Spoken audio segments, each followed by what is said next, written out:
بخمل و روشه شیرین و خوشه دم باش هوالین هیجا امی ایرو به دست وانه خویان چاران بکن فرین چوک لازمانان دفرن گس کرن اف زاروک دستی باوی خواه گس دکه چنین مروف داویا هاوینی ده سیوان دچنه داگرتن دماغ از تید بم شوشا آویش خوره دادگرم او و دخم دوباره کرن ماموستا جی شاگرد را وانه دوباره دکه برین خوشکا من کاغذین رنگارنگ دبره و تشتین خوشک بوان چید که هرکین آف جسری چیا ده هرکه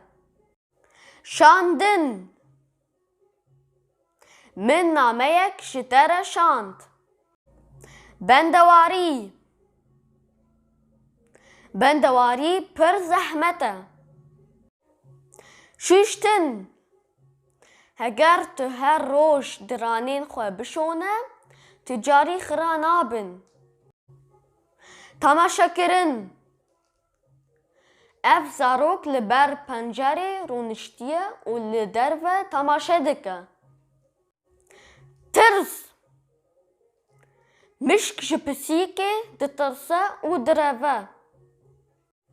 وستیای گاوا مروف لجهه کار دمک دریش کار دکه مروف دوسته خبتین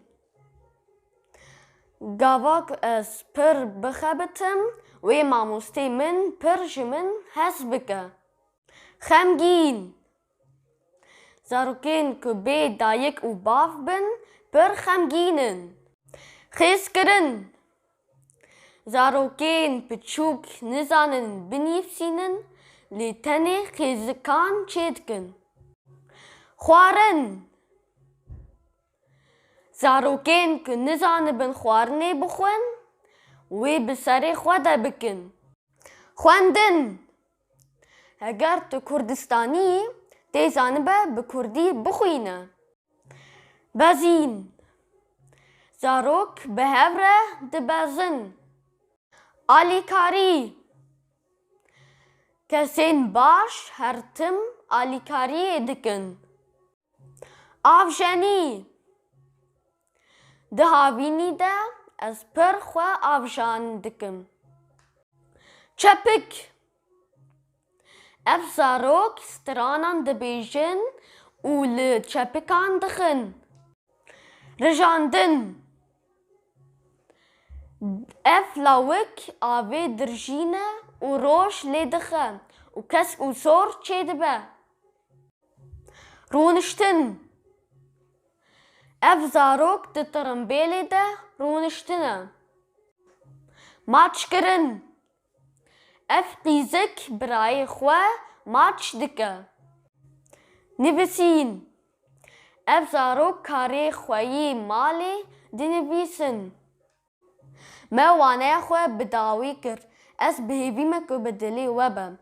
دماوه بمینه خوش